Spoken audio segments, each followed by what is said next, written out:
to our local members and partners, including La Casa, right here in Elkhart County. But we have members and partners from all over northern Indiana. We have some folks that came up from Indianapolis, and we're going to have a chance to talk to everybody in just a second.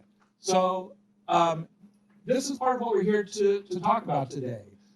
We wanted to, every year before I came on, before the pandemic and the before times, PI would do these policy and pizza events in regions throughout the state. And this is in part our way to release our annual policy agenda. And if you haven't had a chance yet, there are paper copies up on that far wall. This also was a chance for us and our Hoosier Housing Needs Coalition partners to also talk about those shared priorities that we have, and that sheet is over there as well. And one reason that really we brought this conversation to Elkhart this year is in recognition of the great work of the Housing Task Force. And we have Representative Doug Miller, Senator Linda Rogers here. And so really thank you. We're going to get into the work of that task force and what they saw from it. We also have Mayor Jeremy Stutzman of Goshen, who's on that task force, and our coalition's own Dee Ross, who's on that task force. And then in addition, I know that we have Representative Maureen Bauer from South Bend. There she is. And we're going to do a round of introductions here in just a sec. But just wanted to acknowledge, you know, there's a lot of interesting conversations happening statewide, and we have Elkhart to thank for sparking those conversations. Before we get into the individual introductions, I want to make sure for folks who may be new to Prosperity Indiana, we are the statewide Association for Community Economic Development. And on the slide here, you can see the types of members that we have. Can I ask real quick, if your member, or excuse me, your organization is a member of Prosperity Indiana, raise your hand. Okay, so we have a good number of folks throughout the room. You can see about 2/3 are nonprofit organizations. About 10 to 15% are public entities like the City of Goshen, or counties or economic development associations. And then the remainder are private organizations like some banks and even some individuals that like to be part of that community economic development conversation. So part of what we're doing here is our core mission is to convene people, to bring them resources, engagement, advocacy. We're going to be talking advocacy today, and then programs. And part of today's discussion will be programs that we are carrying forward to move forward these conversations throughout the state. So I want to make sure that we're able to keep moving quickly because I know that some folks are not going to be able to stay all the way till 2:30. But I think it's worth our time to know who's in the room, what brought you to this conversation. So so everyone can hear, let's follow the microphone. We'll just start up with the front. And if you would, really quickly, like your name, your role in your organization, maybe the service area. Are you, Elkhart County, regional, statewide, et cetera. I always love it if you a shout out if you're a PI member or a member of the Hoosier Housing Needs Coalition. And then just a word or phrase about the current climate in Indiana for housing affordability and stability. We don't need to dive into all the deep nitty gritty. We'll get to some of that later. But just like what's on the top of your mind. So let's start right up here. Good afternoon, JT Mackey with Senair. We are a LIHTC syndicator and community development financial institution. We are a member of Prosperity Indiana, and the word I would use is opportunity. Hi, AJ Bittner, Director of Community Impact with Legacy Foundation, Lake County, Indiana. Also a PI member. One word I would use for housing in Indiana would be uneven. Donna Catalano, and I'm with Legacy Foundation also, and we are members. And I would agree with that we need to make it more equal footing. Hello, I'm Jenny Steinmetz. I work at the YWCA. I'm a housing advocate. One word I think would be the two words, increase rates. Good afternoon, I'm State Senator Linda Rogers, and I served as a co-chair on the Housing Task Force. And I am also a former home builder and developer. So it's been a number of years since I've done both of those, but so I have quite a bit of experience in the housing sector. Yeah, good afternoon. State Representative Doug Miller, also a co-chair for the Housing Task Force, and I am also a retired home builder developer. And if you, for me personally, one word to describe housing right now is exciting. We got the opportunity to really change the paradigm. Hello, everyone. My name is Dee Ross. I'm the founder and CEO of the Ross Foundation, which oversees the Indianapolis Tenant Rights Union. As of January, we'll be expanding statewide as the Indiana Tenant Association. I also served on the Indiana Housing Task Force, and one phrase I will use to describe housing, racial equity. I am Candace Austin. I am just interested and curious community member. Hi, Arden Shank. I'm an individual member of PI. I was the board chair of the organization in the 1990s, as well as being director of La Casa at that time. Hi, I'm Brent Martin. I'm chair of the Marshall County Crossroads Housing Committee. I'm responsible for implementing Stellar and Ready Grant funding. And my one-word phrase is hopeful. I'm Heidi Stoltzfus McHugh with La Casa here in Elkhart County. We are Prosperity Indiana members. Word or phrase, say, speaking for Elkhart County specifically, it's job rich but housing poor. That was 4 words. I'm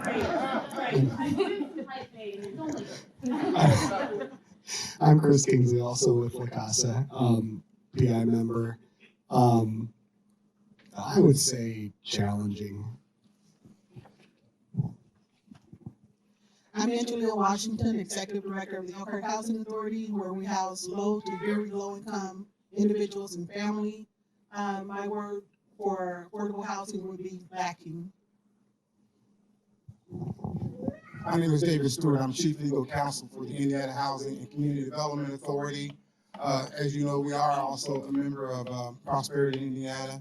I would tell anyone to tell anyone, go to our website, iacda.in.gov, and you will see all kinds of opportunities for your area, for people to get assistance with housing, assistance with rental assistance, assistance with utility assistance and all that. And my one word would be in need, hyphenated.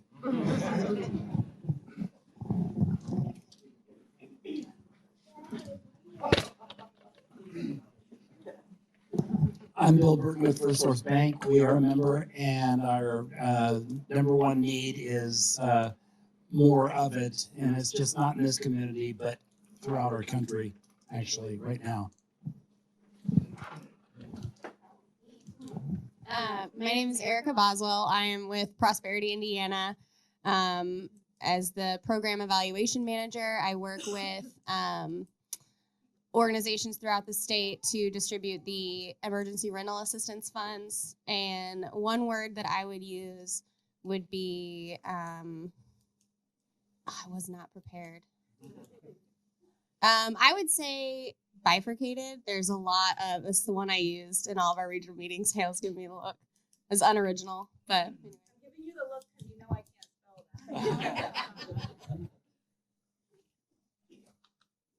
that. Good afternoon, everyone. Amber Marr with AARP Indiana. I'm their legislative director. And I would say because our affordable housing is so sparse, I would say this is a time of innovation. So, thanks.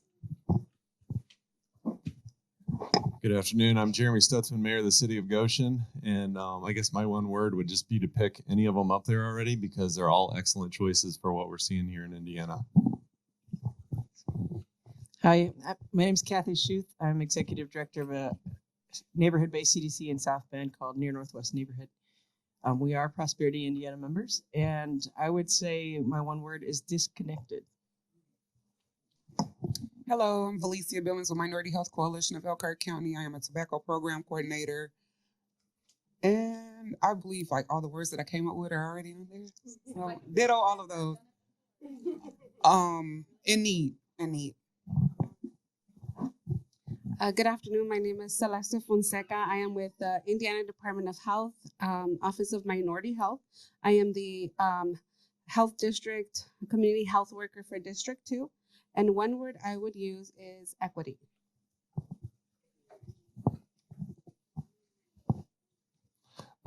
My name is Max. I work for the Volunteer Lawyer Network, which is a branch of Pro Bono Indiana. And surprised nobody said this yet, but I'm going to say expensive. Good afternoon. My name is Toya Moore.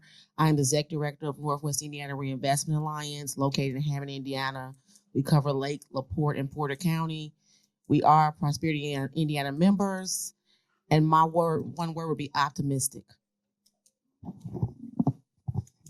Hello, everyone. My name is Kayvon Parham. I'm the Family Self-Sufficiency Coordinator for the Elkhart Housing Authority, and my one word would be a desert. So my name is Judy Fox. I am I'm a recently retired professor at Notre Dame, and for 30 years I ran the Economic Justice Clinic, which largely did housing advocacy. Now I'm just doing advocacy. I think I was a member. I don't know if we still are. Whatever. Prosperity Indiana. Go back way many years. It's possible for me to have one phrase. I guess I would have to say unstable. I'm Nell Collins. I'm also from the Volunteer Lawyer Network, which is part of Pro Bono Indiana. We cover 6 counties, including Elkhart, South Bend, Elkhart, St. Joe, LaPorte, Marshall, Kosciuszko, and Stark counties. And we are a statewide organization. I'm an attorney, and the word or phrase that I would use to describe would be woefully inadequate. I'm Maureen Bauer, State Representative of House District 6 in South Bend, Indiana. My district is urban, and so I would describe our current climate of housing with one word as sprawl. I'm Jordan Stanfill. I'm the CEO of Housing Opportunities, which is based in Porter County in Northwest Indiana. And we are a PI member as well. And I really like the word uneven. Hello, my name is Kaylee Lauk, and I am a student at the University of Notre Dame. I co-lead a housing policy research team with our student policy network, and one word that I would use is potential. Hi, I'm Tiffany Bailey, Vice President of Community Impact at United Way of Allen County in Fort Wayne, and also a PI member. And I'm going to use a phrase.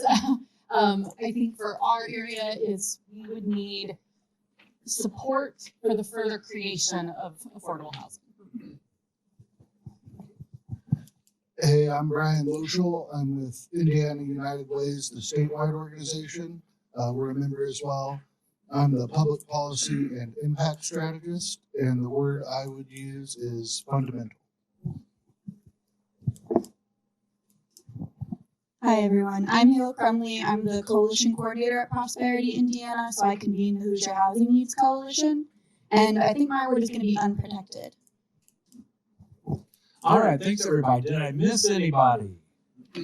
Okay, well, thank you. I think this is a good representation of the region. We have here, I heard Lake County all the way over to Allen County, and then everywhere in between, especially good representation right here from Elkhart County. So thanks everybody for, whether you drove 5 minutes or 2.5 hours, we really appreciate you being here today. So again, the heart of the reason why we're here is to have a community conversation about housing affordability and stability. And again, this is really good timing on the heels of the recently completed Housing Task Force. And also we now have these 2 policy agendas that we can use to use as a menu to talk through. What I'm not going to do is march you through every single agenda item. You may be looking, especially at the Prosperity Indiana one, and wondering how do we get through 27, 30 different agenda items every year? Well, it's not easy, let me tell you. Before we jump into that, though, I do want to set the scene a little bit, talking about economic stability and economic health throughout this region. This is part of the work that we do at PI is we help provide information and context to our members And so this is a snapshot. If you were at our regional meetings, we brought this around before. I thought it was worth talking about in terms of the asset poverty rate. So this is the percentage of households per county without sufficient net worth to be able to subsist at the poverty level for 3 months in the absence of income. So again, this is the net worth. If they don't have enough net worth, if they liquidated all of their assets, they still wouldn't be able to survive at or above the poverty level. And so statewide, that rate is 26%. So more than 1 in every 4 Hoosier households couldn't survive without ongoing income for 3 months. They don't have those assets built up. And you can see across this region, here in Elkhart County, it's 22%, so a few ticks below the statewide average. But there are a few in this region, especially when we go over to the Northwest, that are a few ticks above. And there's some that are above the statewide average, even like Cass County, for example, is above that statewide average. Tippecanoe County is above that statewide average. And so I like to start with this because this was pre-pandemic. You know, we're now 2.5 going on 3 years after the beginning of the pandemic. But as we've already started to hear some hints, there are still a lot of families that economic disruption hasn't quit, even if the virus itself isn't the thing that is driving the disruption at this point. It's also really important that we set the scene by talking about that there are some clear racial disparities in terms of financial health and stability throughout Indiana. We don't have this by county just because it's hard to divide it down that much by demographic, but it is really important to say that while 64% of white households have enough saved for emergencies to get them through several months, that percentage is much less, only 51% of households of color. And that also extends over to households who've had to forego doctor visits due to costs. White households 11%, black households 15%, Latino households 19%, versus a statewide average of 12%. So making sure to set the scene, like we're going to be talking a lot about housing issues, but those economic disparities definitely do play a part. We won't get into medical debt. We have a fairly new report about medical debt. That is something that's been talked about at the state level a fair amount. And that is another place that Indiana is not in a good place compared to some of our neighboring states and in the Midwest region on medical debt. A place that we see these type of economic issues play out, and some of this is reflected in that policy agenda you have in front of you, is payday lending. Payday lending has stripped out millions of dollars out of Indiana's economy. It often impacts the most vulnerable populations, and importantly also the most vulnerable working populations. You know, you have to have that payday coming in, but then that's where that wealth is being extracted and taken out of the community. So that's one reason that we've included that in the PI agenda. Like I said, I'm not going to march you through all of that agenda, but I did want to at least mention how we came up with this and why we're bringing it to you today. So this is this document we have here in front of you. So we heard here, there's a good range of Prosperity Indiana members here from the nonprofit, public, and private sectors. And that's where we get the information that fuels this policy agenda. We get it from meetings like this. We get it from what you tell us. We get it from the policy survey that we put out every year. And then we vet that with our policy committee. And I know we have a couple of members of that policy committee in the room here today. And then our board of directors approves that. So believe me, when it's, you know, this isn't just me coming up with ideas to put in front of you, a personal wish list of policies. This is what the community economic development sector in Indiana is telling us are important. And while you could see, we divide back actually on this page, we divide that agenda by state policies, federal policies, and administrative policies. And then we look at the areas of affordable housing, community development resources, and asset building and consumer protections. So that's kind of the roadmap of what you have in front of you. And then on top of all that, our members have told us to emphasize certain things. They realize that there's that disparity coming out of economic disruptions and out of the tail end of the pandemic that are affecting communities differently. They're seeing that with the clients that they work with and when they're trying to increase affordable housing, for example. So they want us to focus on some specific issues. And there are several urgent and emerging priority issues that they told us that they want us to be focusing on this year. And several of these dovetail really well with the conversation we're about to have about housing. So some of these issues that they're talking about is preventing evictions and housing instability. They want us to help work to stand up permanent emergency rental assistance so that if we see another economic disruption, that we aren't starting over from scratch every time we have a disruption. They want us to counter those economic disruptions and increase wealth building and decrease factors that strip wealth out of our communities, like payday lending. They want us to work to regulate problem properties, including vacant and abandoned buildings, and to enforce health and safety in rental housing in order to provide a path up a ladder to home ownership. And we want to eliminate racial disparities and make sure that we're addressing some of the root causes of those disparities throughout the state. Okay, so we'll have some time to talk about the rest of the agenda later on, but before we jump to that, I did want to preview the Hoosier Housing Needs Coalition's policy priorities. So I want to ask some of my two fellow steering committee members, Dee Ross and Amber Marr, to come up with me here.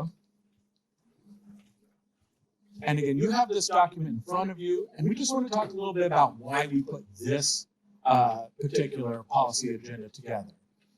You can see here we have a number of statewide organizations who represent that steering committee. And I'm not going to dive into all this data as a background, but suffice it to say, happy to talk about this later. There is a huge gap in affordable and available housing, especially for the lowest income residents. Over 135,000 affordable and available units for the bottom third of the income group. We see this playing out statewide, but it is really concentrated in certain areas. I'm happy to, again, provide you with this data for your counties. But so for here in Elkhart County, there's only 25 affordable and available homes for every 100 extremely low-income households. And that's below the state rate of 38. So only 25, 1 in 4. And then of those households, 80% are spending more than half of their income on housing. 80% of the lowest income folks in this county are spending more than half their income on housing. And so that creates pressures on those households. And that's what leads to some of the policy agenda items you see in front of you. And even when those households are wanting to get to home ownership, they find barriers along the way. Yeah, so let's keep moving here. So that's why we came to this place. We want to address the underlying issues of housing affordability and stability. And we think there's some opportunities to use the momentum that's happening throughout the state to be able to make some concrete progress. So Amber, do you want to talk about like the three buckets? Absolutely. So here in 2023, coming up in this session, we are going to be focusing on strengthening habitability standards and protections for safe and stable housing for everyone, increase the supply of affordable housing, which we've been talking about, and ensure existing housing is more affordable and accessible for all Hoosiers. And I didn't know, Dee, do you want me to hand this to you to kind of talk about the next one? No, yeah, I was just going to provide a couple of examples. I think it's imperative that we focus on these priorities. I mentioned during the task force a couple of tenants that we worked with during COVID who faced different housing crisis situations. And one of them was an elderly lady who daughter was sick from the mold growing inside their homes, had black mold. And the daycare wouldn't let the baby come attend the daycare anymore because of being sick during COVID. And so the elderly mother had to take off work and comfort the baby back to health. But due to that, she had to take off of work and lost her job. And so losing her job led to her being evicted from her home, and then catching COVID 2 weeks later, and then 2 weeks later after that, dying from COVID. And when we talking about housing, we gotta make sure we're talking about housing and self-care. And then another situation was another lady that we dealt with had got a job at Honda in Greensburg, Indiana. And the commute is 45 minutes to an hour, close to an hour from Indianapolis. And so they was looking to relocate closer to home to keep the job. Relocate closer to Honda to keep the job. But because gas prices, right? Gas is out the roof, but she couldn't find available housing that was affordable in that area as well. And so that led to her losing her job and losing her current home and being evicted.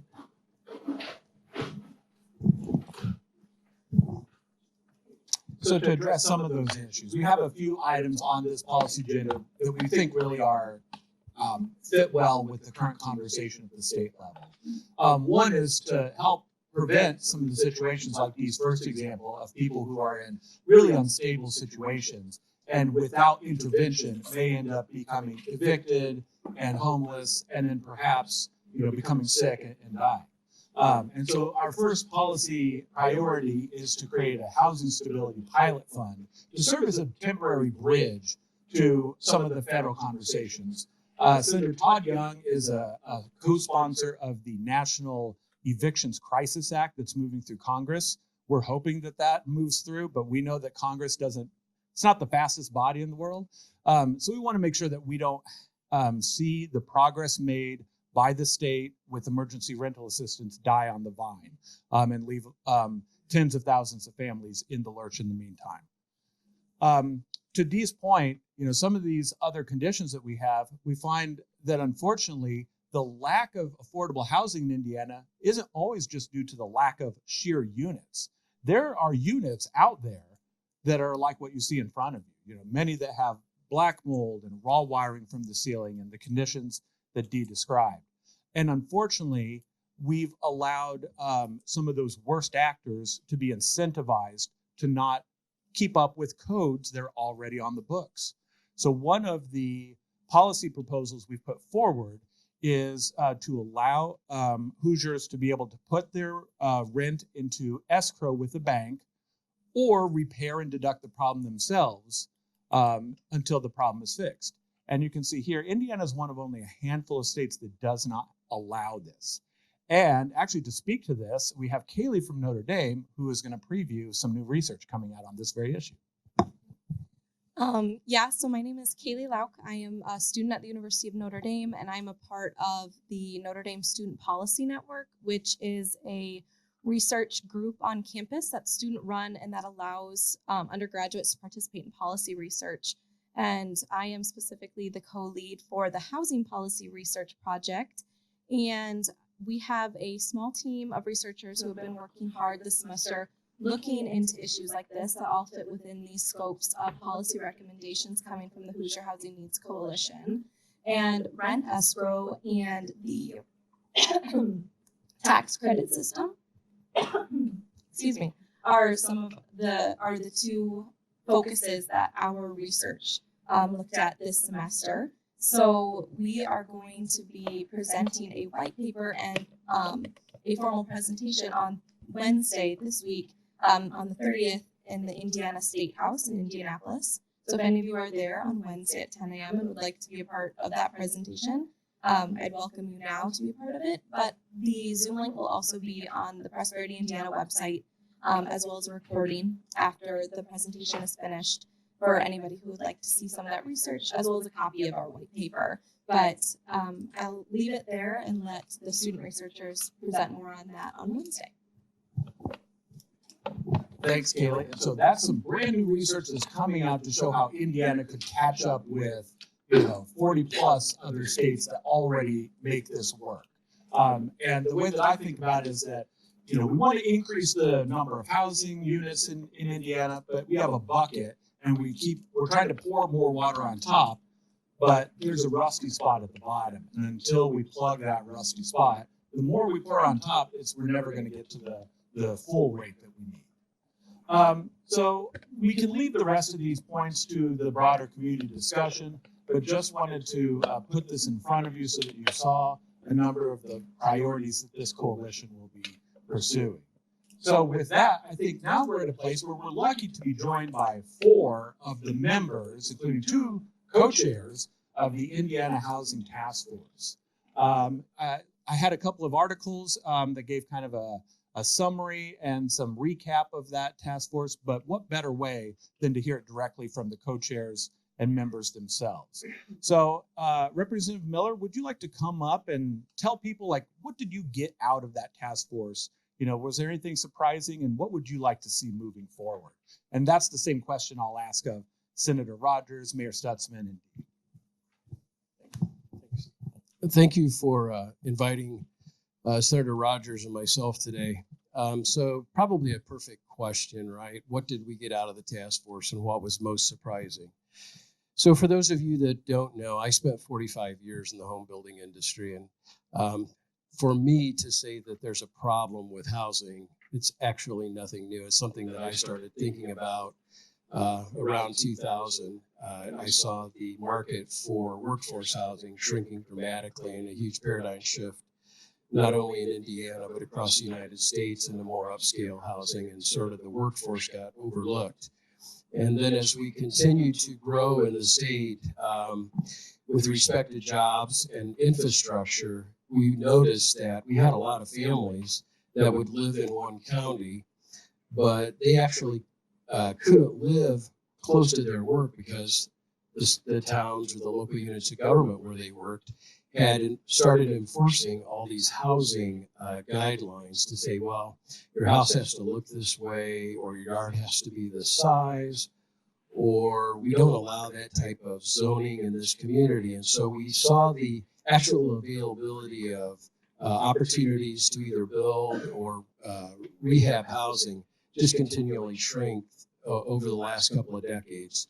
And so one of the things that I continue to work on, because my personal conviction, and I got this from my father started in the home building business 5 years after I was born. So he spent about 60 years of his life in the home building industry, but he always told me, he said, everyone deserves a place to live, and it's our jobs to help people get into housing, assuming they want to have the opportunity to have a decent house. And so I really grew up convicted to that, and that's one reason that I was excited that I was given the opportunity along with Senator Rogers to talk about housing. When you talk about the most amazing thing, we had 16 people that pretty much agreed on everything, right? So not often do you do something inside the General Assembly at a committee level where you get 13 people to agree with you, let alone have 16 people agree on 95% of the tenets that you put forth. So to me, that was pretty amazing. I think the other thing that we really need to look at is that when you look at potential legislation that comes out of this particular task force, we had 16 findings, and some of them overlap. But I think you have to look at the crux of the problem and say, if you can do one thing to start moving the needle, what would that one thing be, right? Because I kind of liken this, and I'm not the best at this, but I'll give you an example. You know, housing is a lot, the problems we have with housing right now and affordable housing is a lot like infrastructure that we dealt with a few years ago in the General Assembly. But for those of us that have home ownership, sometimes we tend to let maintenance on our homes go because we think, well, we'll do it down the road, it won't get worse, that type of thing.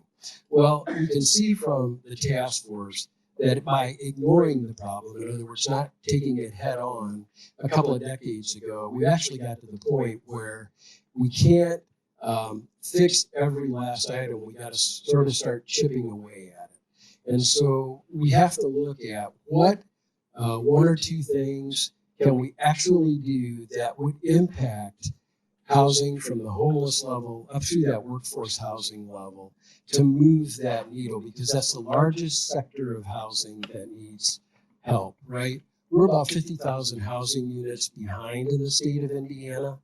Last year, there were approximately 20,000 permits pulled. So that's like 2 years behind in housing right now. Every year that goes by, we end up with a larger and larger gap. I've heard conversation about COVID and what that did. And COVID disrupted all of our lives. It disrupted it in more ways than any of us realize, right? My grandkids, they go to school. Their school life isn't the same as it was 3 years ago. Our work lives aren't the same as it was 3 years ago. And our ability to go and function in society isn't what it was 3 years ago. How we just interact, period, has changed. But all that being said, it's tremendously poignant with housing. The supply chain has become bifurcated at best. Reliability is improving, but I would call it almost non-existent when you're looking at planning projects. Labor, we all know, even from our local economy, from the businesses that are here, from the stores that we go into to buy our clothes, or the grocery stores, or anything else, all labor problems, right? We've all learned a new level of patience as we lead our daily lives. Housing is no different. I look at this opportunity as the opportunity to take a look at one or two things. And I think a lot of that lays within the infrastructure component, because over the years, when housing took off in the United States after World War II, and you look at all the communities that were built, our local communities paid for all the housing infrastructure. When somebody wanted to build a house, you had a street that was already there, you had water, you had sewer, and most likely you had sidewalks, you had trees in place. That paradigm shifted and continued to shift until present day, where all that burden falls back on those individuals, you and me, that want to do more for housing, for us to find ways to pay for all that infrastructure, right? And so I think we have to shift that paradigm and start putting it more back on communities to give us room so that we can serve the needs of those individuals that we choose to serve, and help get more housing units available. You've talked, you've shown slides about equality and equity and that type of thing. I think that offers options for those particular things to happen as we move forward. Actually, we have a lot of work to do, and we've got to change a lot of mindsets. I can guarantee you, Senator Rogers and I are going to get vilified for being builders working on this housing issue. I can guarantee you that. And we're going to get bad press over this, saying we're self-serving. And that's nothing but the farthest from the point. We're here because we want to move this needle. We want to help Hoosiers get into homes that they want. And I think that's the bottom line of what the task force really tried to get at. So I'd be happy to take questions if it's the appropriate time to do that, or I can let Senator Rogers speak, whatever you guys would like to do. I think Senator Rogers has to go too. So maybe we'll Okay. questions. Thank you very much, Representative Miller. Appreciate that. Yes, Senator Rogers. Well, thank you. And Representative Miller did an outstanding job going over the task force, and I want to thank him for authoring the legislation that put together the task force. And he's absolutely right. This is not an issue today. It's an issue that's been ongoing. And as a former home builder and developer, Representative Miller is right. We get vilified for the fact that we were part of that industry. What we're looking at, or at least I know that we've spoken, is we have that expertise, that we've spent our lives, working in that field. So we want to help and do what we can. The biggest area of problem is, as Representative Miller indicated, is infrastructure. I have done 2 developments. The last one was in the 90s, and in both cases, there was substantial cost to all the areas that you need to go into a home. You've got the roads, you have your utility connections. Now we have, cable, broadband, all those things. The developer is actually responsible for those. So how do we reduce that cost? Because those costs all get passed on to the homeowner. So I think that part of the task force, we were able to put in some programs that hopefully we as a state, maybe as communities, that we can help with that.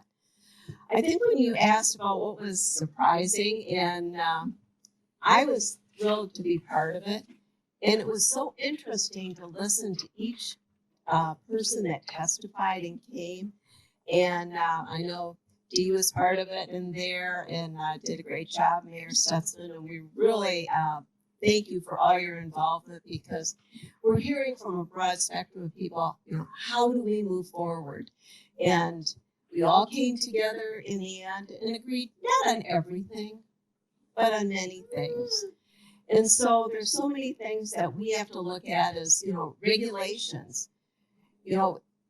Almost, I would say 25% of the cost of a new home is attributable to regulations.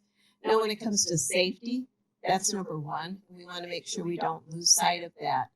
But there are some communities that require certain amenities that really don't add to the livability of the home, only to the aesthetics of the home. Like some communities might want you to put all brick on a home, when yet vinyl siding might be nice. Some communities outlaw manufactured housing. And I don't know if any of you have been through the manufactured housing plant. They have the new over at the RV Hall of Fame. It is, you'd be shocked to walk through it and see what an amazing job it is, and how the difference between a manufactured home and a stick-built home, the difference.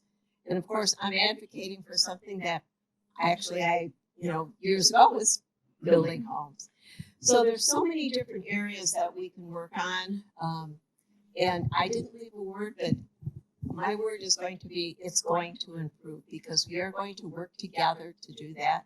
And the only way we can get things done is for us to actually come together and find ways to work on the issues that we came up with, the 16 items.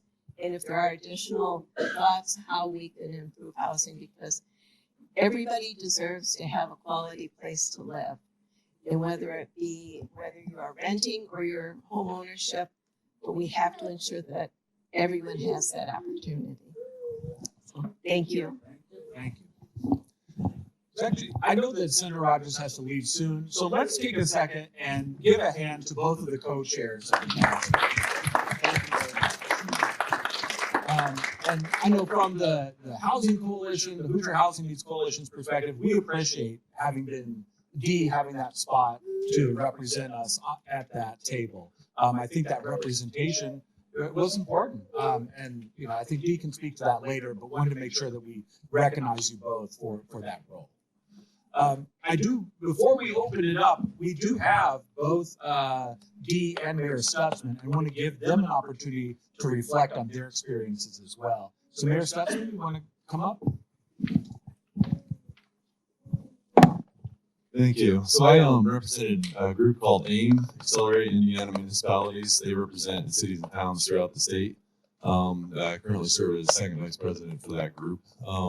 But we actually were in the group that agreed for 98% of everything that was done. It was a great process. A lot of great things came out of this and a lot of great discussions. The items, I ended up voting no, but only because of a few items that were in there, just a couple actually. That we just didn't feel like we either had enough information to make a vote on, or just felt like it went a little too far as tying the hands of the communities with what all we have to do with taking over water, just all of our how we run our communities. So we're very supportive of figuring out how to get more affordable housing into our state. I see that as an absolute priority. There seems to be a light already coming at the end of this tunnel. City of Goshen, we have roughly 15,000 households. And if all the projects that happen that are from workforce level housing up, in Goshen in the next 3 to 4 years when they're slated to happen, we will have added about 12% of our housing stock. That's an enormous amount. The one piece we are still working hard and have been for the last several years is finding an affordable housing developer that would do a project of large means for us. We get great results from Habitat Humanity and La Casa. They've been doing a lot in Goshen for a long time, but we want to take that next step and adding even more. So I'm hopeful that what came out of the task force and what the state legislators do over the next 4, 5, 6 months here will help open that window even more. And even though we don't have the affordable piece growing as fast as we'd like in Goshen, we're hopeful that the other piece is growing will actually open up some affordable housing that already exists for others to move into. So I think if we all keep working together on this, we'll see some pretty great strides in our communities to make things better for everyone in all senses of equity. So thank you. Thank you. And D-Ross. I'll be brief. First, I want to commend Rep. Doug Miller for convening the Indiana Housing Task Force, and also Senator Rogers for agreeing to co-chair. Also, want to recognize when we sit on the Indiana Housing Task Force, Rep. Doug Miller mentioned basically, housing is a crisis, and doing something is better than doing nothing. So I definitely want to commend Rep. Doug Miller for that approach. So I represent the Future Housing Needs Coalition, and on that task force, there was a couple of things at the end that we talked to the Rep. Doug Miller and a couple other task force members about something that was left off of there that we think should have been added to that priorities, and one of them was tackling inhabitable living conditions. That's like one of the top priorities for the Future Housing Needs Coalition and for the Tenants' Rights Union. And you think about Indiana, we're one of 5 states in the country that still says you cannot withhold rent, even if you're living in inhabitable living conditions. And deplorable living conditions stops the pathway to homeownership. And so if someone is living in mold or living in feces or ceilings is caved in or have no windows or doorknobs, that increases the probability that they're not becoming a homeowner one day. And so we have to tackle we're talking about tackling affordable housing. Now, disproportionately, Black and brown people are not getting into these affordable housing. And so it defeats the purpose to have affordable housing added across the state if the people who are not at the bottom of the totem pole has access to those housing. And so as we advocate for affordable housing, we must also advocate for people of color to have access to these options. In people in rural areas and rural communities, these are folks who are really left off the radar. And so we have to do better. And so one thing we're doing to tackle some of these things is February 13th, we're having a housing advocacy day at the State House. We would like to invite everyone and legislators to participate where we're addressing about different housing issues across the state. We want to bring more awareness to tenant stories across the state, whether there's urban, rural, suburban, all those areas. Everyone has a voice, and we want to make sure everyone feels empowered and being part. Because I know a lot of people couldn't be a part of the housing task force, but this is one way they can be in part of having an effect on legislation. And so I just want to thank everybody for having us. And yes, that's my thoughts. All right, thank you, Dee, and thanks to all the members of the Housing Task Force again for being here today. And as hopefully you saw up here, you can use your phone and that QR code. You can right now look at the final report of the Housing Task Force. And from what Dee said, that was a concern from the Hoosier Housing Needs Coalition, was not seeing originally that substandard housing was addressed. And to the credit of that task force, that was added on the final day. Task force recommendation number 16 is to address substandard housing. So really appreciate their, the open-mindedness and willing to consider those issues. And that's part of why this coalition, our members are here today, is to be a resource. So we do want to open it up to a full community conversation here. And Representative Miller, you said you'd be open to questions. And I think that any of the three members who are still here would be able to take your questions. Any questions on what has been discussed so far? Are there other issues about housing affordability and stability that haven't been addressed yet that you're seeing here in Northern Indiana? And then let's also ask, we want to make sure that this is a solutions-based conversation. So what I'm going to say is, if you bring up a challenge, I want you also to suggest a solution. And please be sure to say your name and your organization to remind everybody. So Judy Fox, Notre Dame Law School, and also I've been an attorney for more than 30 years representing low-income clients. Deep touched on this, but the Indiana legislature took a step forward last term with an anti-retaliation statute.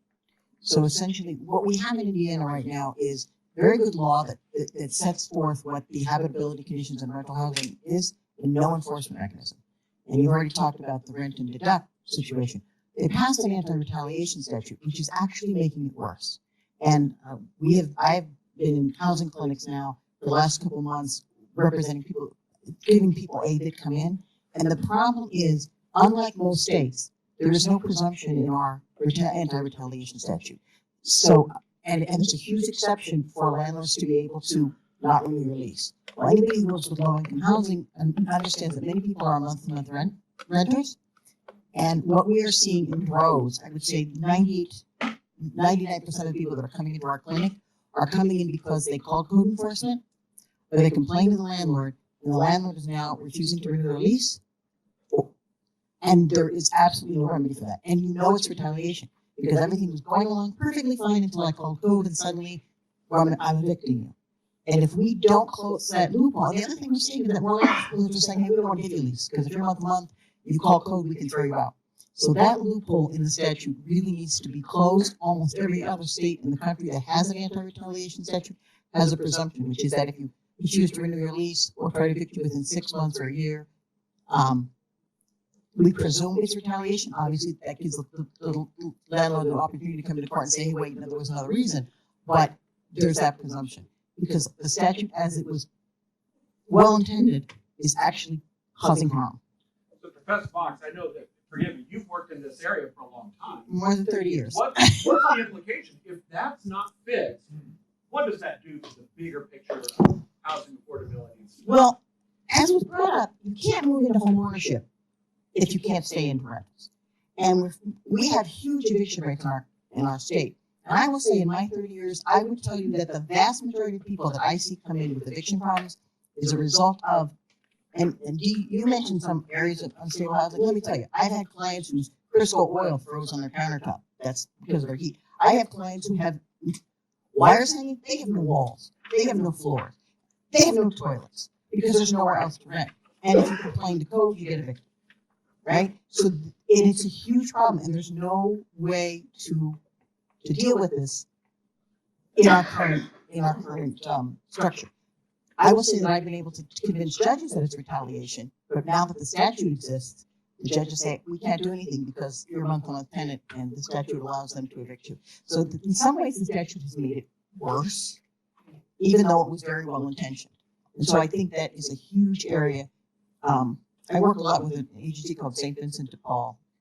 And the most common request they get is for beds, because people get evicted. They get 4 days notice in Indiana, and they can't move their furniture, and so they have to go and find new beds. When you're in that situation, you're constantly having to rebuild all of your assets every year or every couple of years because of evictions. You will never, ever, ever get ahead. You will never be a homeowner.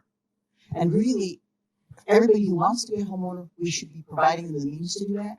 We can't entirely build our way out of this problem.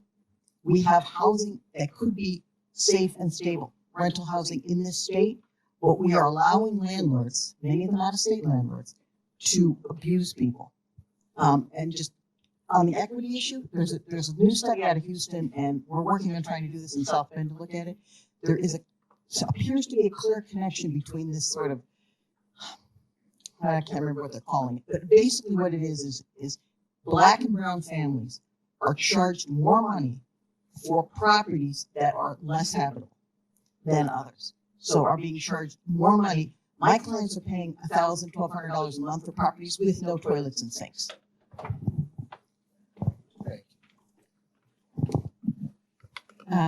So I can't. Oh yeah, Nell Collins, and I'm with Pro Bono Indiana. As Judy said, we've been doing a lot of clinics lately, and the problem with our clients is that these are all wonderful policy goals, and I'm, excited to hear all about these, but I don't see much in the way of emergency relief suggested, and for my clients, this is all going to come too late, all of it. So I would love to know if anybody has suggestions in terms of emergency relief, because it's a present problem. I will say that is the thinking behind that housing stability fund that you see on that. That is our idea of providing some we hope that it could be flexible dollars, not to recreate or be able to totally replenish emergency rental assistance. But from what we hear from providers in the room is that they don't often have something that they can help people, even if it's like a flat tire. If it's the small things that if they were able to pay that, then they may be able to continue to pay rent, and they're not choosing between one or the other. Or like basically homelessness prevention intervention. I think that's some of that's going to be up to the willingness of the General Assembly to consider such a thing. But again, what we're hoping for is that down the pike that there's this idea for federal permanent emergency rental assistance, the Eviction Crisis Act. Until that comes, we want something where folks who are working on the ground are able to basically do intervention on a case-by-case basis. So we're not talking huge here, unfortunately. I see Dee there, and then Chris, I wanted to turn to you in a minute. So be thinking about how all this affects the work that you do here in Elkhart County. Just have a quick response to Ms. Judy. I think one solution that we're looking to do as we launch the Indiana Tenant Association in January, we're already in the works of creating a statewide landlord registry that tracks a lot of the bad actors as far as finding their eviction history and prevent tenants from even getting in bed with them in the first place. Because a lot of people just don't know the history of these property managers or the history of a lot of landlords. And so just be able to having that information, that data, saying, okay, now the choice is mine to get in bed with them. I now know that they have a 60% eviction history or discriminate, have a high discrimination against people of color. So why would I want to move there? All right, thank you.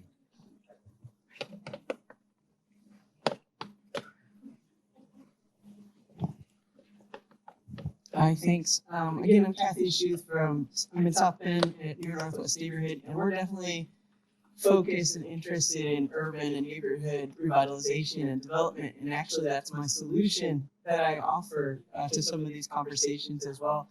Focusing on our neighborhood, we lost about 30% of our population over the last 40 years. We have over 500 vacant lots in the neighborhood. We have many more homes that require redevelopment. So I'm interested in these task force conversations, how that's come up. I mean, when you both came up and said infrastructure was the biggest problem, for me, I hear that as like, well, why aren't we focused then on the infrastructure that we have? And I feel like the biggest bang for our buck is already in the communities that we've already developed. But I feel like, and you as a developer, I feel like it's difficult to convince developers to do scattered site development, to work within communities, and often the focus is just simply on let's build more subdivisions. But our workforce is in our community, and that's often where they want to live because it's closest to jobs, but it also revitalizes the core of our places. I'm curious with that task force how some of those conversations went, or if there's a way to kind of put more focus on our existing communities.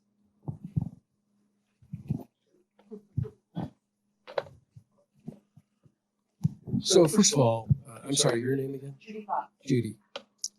Thank you for your comments. I'm going to address a number of things here. So first of all, whether all of you know it or not, we saw places in Indiana that don't have building codes. So when we talk about code enforcement, we have lack of enforcement, but more importantly, we have inconsistent enforcement across the state, right? So that backs up to education. So when we talk about a lot of the problems that exist with housing, I think it goes all the way back to what we learned in school, right? We no longer teach financial literacy in our high schools, right? A lot of people, we graduate, we don't know how to balance a checkbook.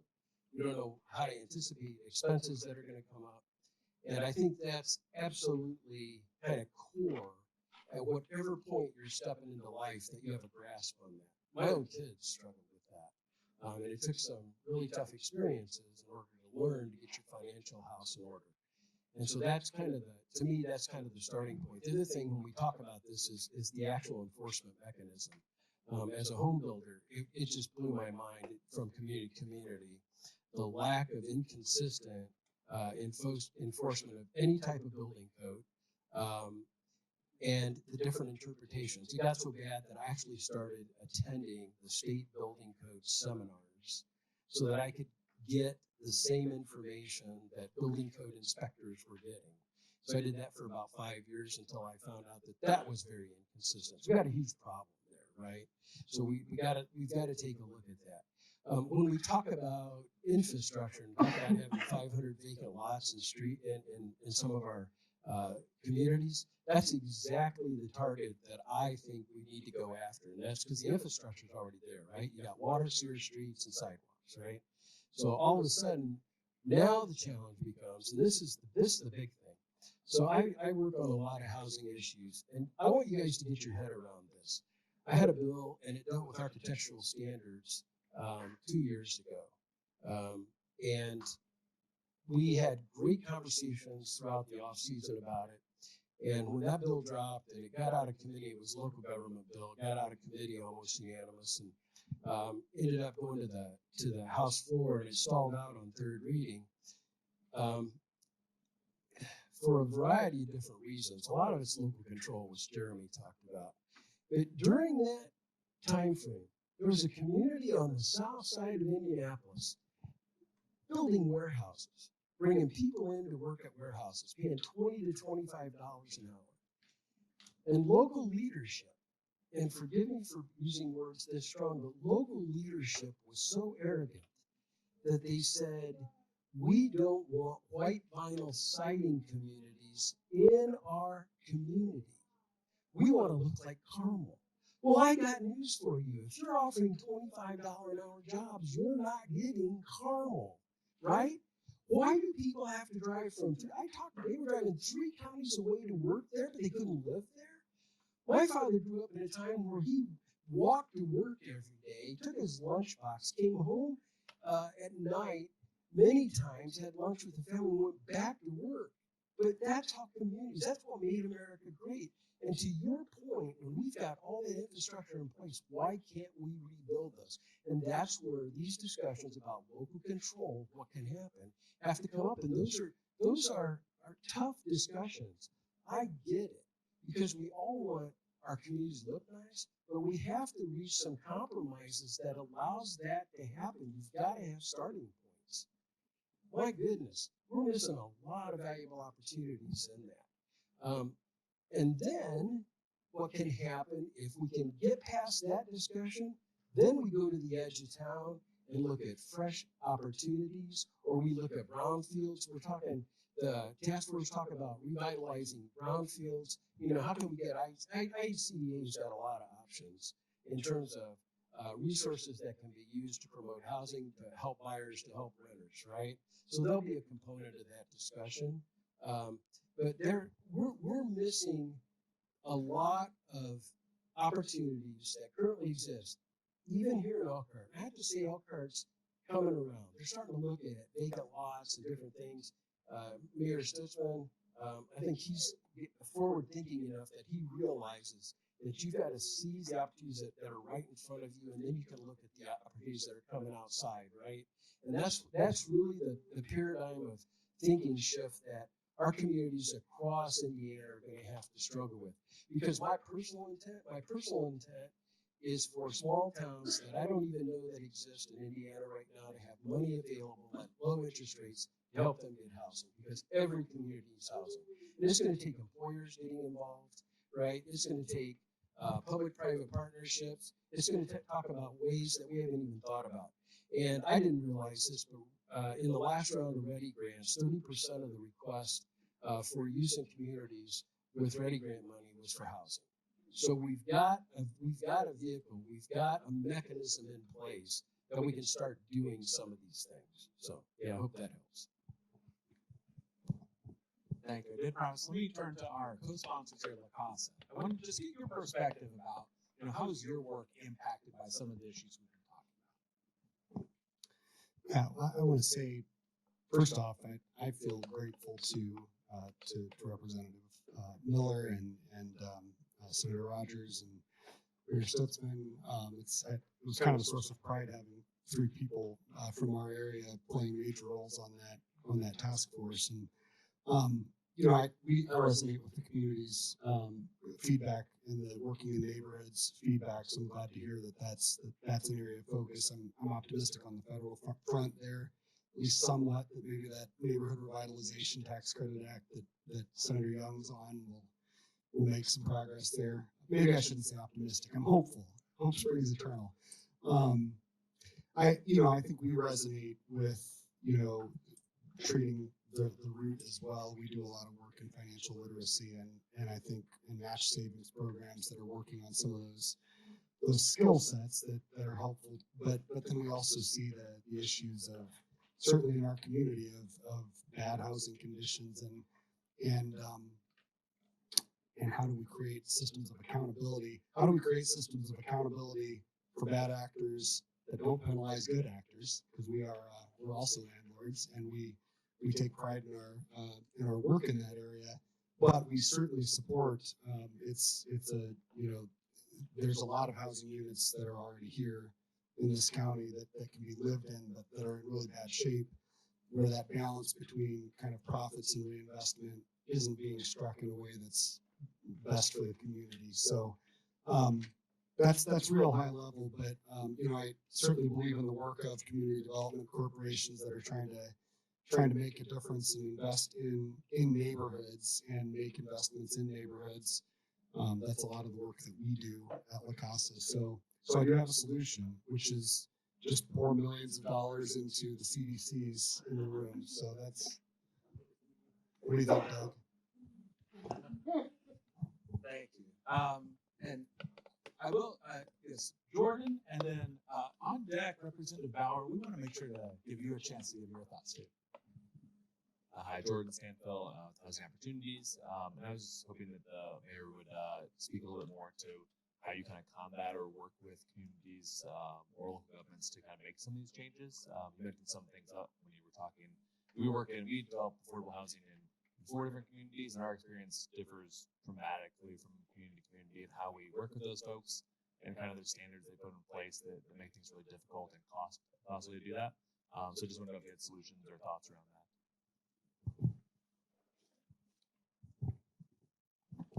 Yeah, so the City of Goshen, we've been trying to get as creative as we can over the last 3 to 4 years for helping with projects and taking care of trying to figure out ways to help with the infrastructure needs that come with these projects.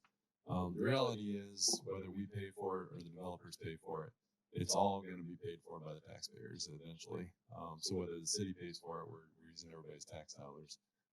So we're trying to figure out how do we reduce those costs to make the projects more affordable so that the prices of the homes stay down as far as possible. So we're using new structures that the state's given us over the last few years with tax increment finance dollars. We're also negotiating with on how these projects are being built to make sure we want to follow the rules. We want to make sure we're getting water pipes that are going to last 50 years so we don't have to tear everything out again. But then I think that something that really helps the City of Goshen, I'm not fully aware of how, but I believe in the last 5 to 6 years, the state has taken the ability of having rental inspection programs, which gets to the quality of our rental properties. Fortunately, Goshen had one for quite a long time. We still have ours. I believe it's $24 a unit. It's not a yearly charge, but the inspections come out to, I think, $12 a year. And it really does. A lot of landlords don't want their names in the paper. That gives us a way in the city of Goshen to go into a property that's not being taken care of, cite them for the issues. If they don't fix them, we have to take them to Board of Works. We have no authority to actually make them do it. But at that point, if they refuse to, we have to go through the court systems. It costs local communities to have these tens of thousands of dollars a year fighting the landlords that just don't care. But we keep trying to put pressure on them. But we have a lot of landlords that will fix something quickly because they just don't want their name to reach the Board of Works agenda. So any of those types of things that we can continue to promote infill projects. We can promote what we want when we're talking about giving out tax dollars, whether it's from the state or local communities, because we can identify what those are available for, and not having them available for sprawl. Now, some areas might need the sprawl. Some areas might have already done all their infill. So I think it just needs to be, having statewide rules is always tough because every community is a little different.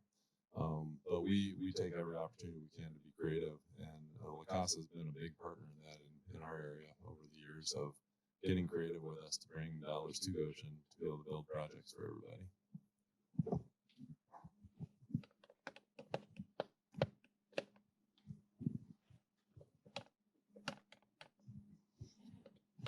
Thank you for the opportunity and the invitation to attend. I was not on the housing task force, but had the opportunity the past 2 sessions to work with Prosperity Indiana to look at some opportunities for local governments to address those vacant lots. Within South Bend, we have an organization of many different community members who are looking to bring land banks to the community. We've worked with Notre Dame and many other student organizations to try to address that blight, urban blight in those vacant lots, and how we can, again, infill. Now, that bill did get out of local government, Representative Miller, if I'm correct, in both chambers, but somehow landed back in Ways and Means and never came out. And so I think there was unanimous support for that legislation, and maybe we can see that moving forward this year. Like you said, Representative Miller, there's a lot of educating of legislators on this issue where there's a lot of misinformation, maybe not sure what exactly the request is. But I think Prosperity Indiana's done a fairly good job at providing that education piece. So that's something that I'm encouraged to possibly see move forward this coming session. Again, more conversations about that. Additionally, there was a piece of legislation that moved through and passed, became law, that allows local communities or nonprofits or families a little more time to bid on foreclosed homes instead of an out-of-state buyer coming in and scooping that up. So again, allowing the community to rehabilitate within the community, keep that property local, and that's something that just Marion County received, and I would love to see that in St. Joseph County. I think many other communities would love to see that. So maybe if we can expand that language to cover the whole state, we could see a bit more opportunity within the local communities. Thank you very much, Representative Bauer. Thanks for the shout out for land banks. I think that's a piece when we're looking at a gap of 135,000 affordable and available units for the lowest income Hoosiers. We need to use every tool in the toolbox. So, you know, the infill housing, land banks, those sort of tax sale issues, like we need all of those things to be employed. A quick time check. I know we asked for you through 2:30. We're happy to stick around for a little bit longer, but I do want to make sure that we're able to tell you about a couple of upcoming events and some resources. So Erica, if I could ask you to come up, and then Hale, you're on deck. We want to make sure that people are aware of some housing stability resources that are statewide and in this region. Hi. So again, I'm the program evaluation manager with Prosperity, and so a lot of the work that I do is with the housing stability network, which was created out of distributing ERA funds. And we cover all 92 counties, providing housing stability services and really that like local connection to assist in how do we like apply for ERA, rental assistance. That portal is now closed, but we still provide the housing counseling. And then a lot of these providers also offer, other weatherization or utility assistance and other opportunities. And we also partner with the Indiana Bar Foundation to do a lot of the legal aid work for ERA and housing issues across the state. And one of the things that we're really working towards is, Andrew mentioned with the Hoosier Housing Needs Coalition priority, we are going to start having community conversations with local organizations and individuals on, to your point, Nell, of what is needed right now. There are a lot of people who are using ERA funds, but it really wasn't an emergency situation. It was the housing crisis that they were using these emergency funds to kind of solve that problem. And so 18 months wasn't enough. And so because it was a more permanent situation. And so we're going to start having these conversations and what does an emergency stopgap look like? And then also what can we do to kind of work towards stabilizing some of these people who are in the permanent emergency situation. And yes, so talking more about the Indiana Bar Foundation, and we do a lot of partnerships with them. They are expanding their legal services throughout the state, so they do a lot of work in local communities, do a lot of legal clinics. Some of them they have just launched their legal help kiosks. And so they are all over the state. I'm not sure of the exact number. Abby Bush is our partner with IBF, and she normally does this information. But the kiosks are in libraries or courthouses or other like open community spaces to allow people access to a legal navigator to help them work through any of the legal issues. And it takes them straight to the website on indianalegalhelp.org and kind of helps navigate and walk them through, okay, you've got an eviction notice, now what? And kind of all of their options and opportunities there. Yeah, thanks, Erica. And so the reason we want to make sure that people are aware that there are these two complementary networks that are providing services statewide. But something that's we talked about is the big source of funding behind that, the emergency rental assistance, really has largely dried up and gone away. So people often come to things like this, or I know when I do, think, well, what can I actually do right now? Well, here's something you can do right now. You can use your phone and scan that QR code. These are 3 federal policy asks that you could sign your organization onto to help move these efforts forward. Especially the one we've talked about a couple times, that Eviction Crisis Act. That's the one that would provide reliable, ongoing, modest funding for emergency rental assistance. And from that, it would make sure that that housing stability network and that legal services network don't die on the vine, because we know the need is going to be going on. So there's a few other things on here in terms of like federal budget and other investments in affordable housing resources. I will let you look at those in the interest of time, but that's something you can do right now. Next up, then we want to turn it over to Hale in terms of other ways to get involved. Thanks. Hi, everyone. Once again, Hale Crumley, Coalition Coordinator at Prosperity, Indiana. So I convene our Hoosier Housing Needs Coalition, as well as our 2 other coalitions, all statewide. So we're going to mention a couple of upcoming events. Please don't feel the need to write down all these dates right here. I'm going to go through each of these really quickly because they're really more of a series. Most of these are more of a series. So As you can see, Policy and Pizza is here today, but there are more of them. So I'm going to talk about that again as well, in case you're part of a statewide organization and you want someone else or even yourself to go to one of the other ones in Central Indiana or Southern Indiana. So the first in this series is Advocacy Academy. So Prosperity Indiana's Advocacy Academy, I apologize.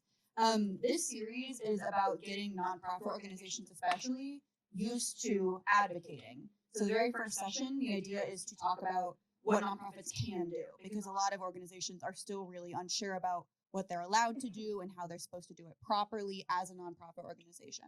So if you want to learn more about that, we have Boulder Advocacy coming in to offer a really great presentation on the rules.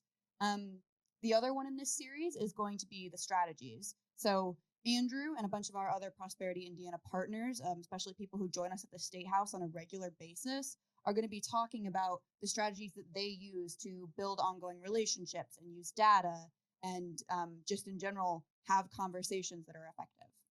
And then that third one in that Advocacy Academy series is the plan. So in this one, we're going to be giving you a preview of our State House Day event, which I'll get to. It's one of the other events on here. But also, we're going to be doing something I'm really excited about, which is essentially a simulated legislator meeting. So you may feel like, yes, I've heard all the strategies, I know all the rules, but it still seems intimidating to go and actually do this and talk to my legislator. We're going to have some pretend ones for you to watch exactly what it's like in real time, and we'll have an example of someone who's very friendly to the policy that you're in favor of, and then maybe someone who's not quite as friendly.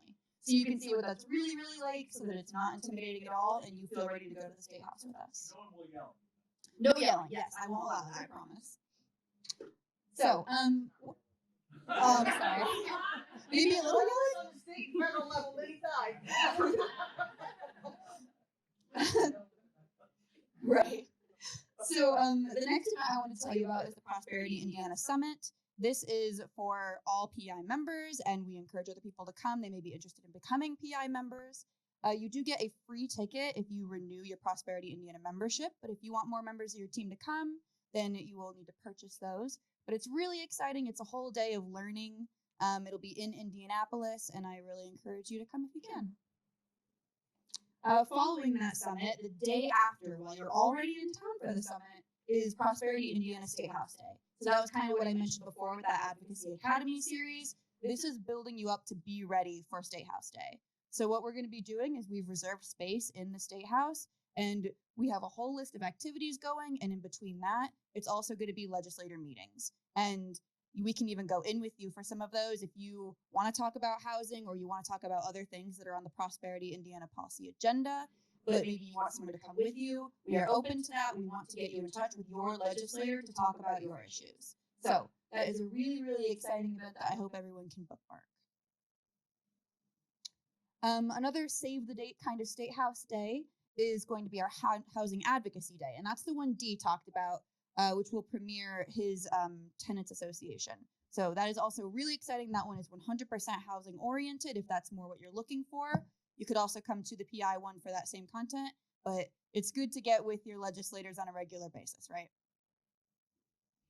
And then, like I said, writing down all of these, probably a lot. What you can do, though, is sign up for the Hoosier Housing Needs Coalition listserv. It's just an email listserv. I promise I won't send you too many emails, because if you have to read it, I had to write it. That being said, though, all of these events are going to be sent out on the listserv. So if you are not already a coalition member, it's free. It's a few clicks. And that's where you get all these types of alerts, including action alerts when policies actually start moving during session. All right. Yeah. Well, thanks, Hale. And what I would like to leave everybody here with is you've taken a big step by being here, and thank you. And we're happy to stick around for a bit, happy to keep passing around the mic for a bit. But before anybody has to leave, want to just mention these issues are big and complex and expensive, and they're going to not be conquered in one fell swoop or one session. And we need your participation in these events that Hale just mentioned. So anything you can do to help spread the word with your network, sign on to the federal ask, mark your calendar for those upcoming events.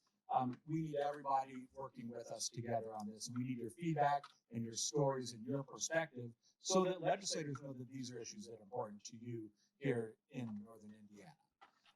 So with that, I know some people may need to go, but if there's anybody who didn't get a chance to weigh in, we want to give you that opportunity